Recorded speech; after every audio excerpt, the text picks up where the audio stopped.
Aydım saz bu giden bir kudret yönü ol kudreti hötte gelip bilen seyrek. Aydım saz dinlemek, ona hormat koymak Türkmen halkının kadimden beri devam etip gelen değerli desturu. Ol yörülge asırlar arka atıp hal devam etip geliyor. Qowzadın ömrü hemişe uzak bolýar. Aydım sazam şol qowlaryň biri, dünýäniň zynati, görkü, bedegi.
Bir 1855 yılda İtalyan alimi Alberto Picceri etrafsınmır sevitlerinde bolup Türkmen bağış sağlandalarının aydımlarını ve sağlarını, gelin kıyıların lälelerini, huvdilerini yada geçiriyor.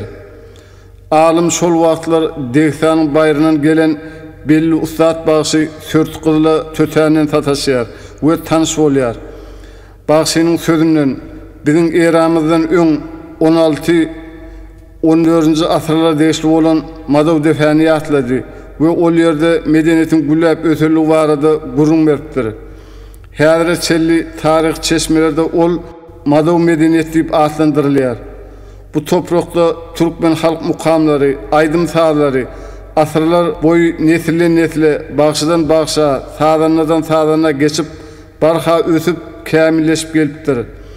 Çarıklı, Qırvaqşiyalı kudretlerin elinden Destan mukami, Eğirce mukami, çağdır bu çağlar, bu cennettir, yaralar yağ sağları dünya iniptir. Ötün geçen halipaların koyup giden mirasını ayak saklamak, ondan öğrenmek, nusa almak bizim borcumuzdur. Ösüp gelen yaş nesillere, ata-babalarımızdan miras kalan milli aydımsal sunutunu kiyinişlerin öğrenmegimizde hem ayretinin orun değişli olup duruyor. Miwol ağacın başı aşak bolur deyilşeyali aydımsal bağışçılık sunutunun ösmegine ve kamilleşmegine nusuluk derecede koşan Madav toprağına yaşayan Türkmenistan halk artisi Nurverdi Gulov Atkadan başlı var ajan bütün ömrünü aydımsal sunutumuzun ösmegine bağışetti. Şu elinizdeki surat şekilli dişte kızıleterek etrafının Madavosunu önü öten yaşan bağış tağlandaran aytmaklarında bir neçe hak aydımlarını dinlep bilersiniz. Halk sunutunun doğamatı doğam olsun.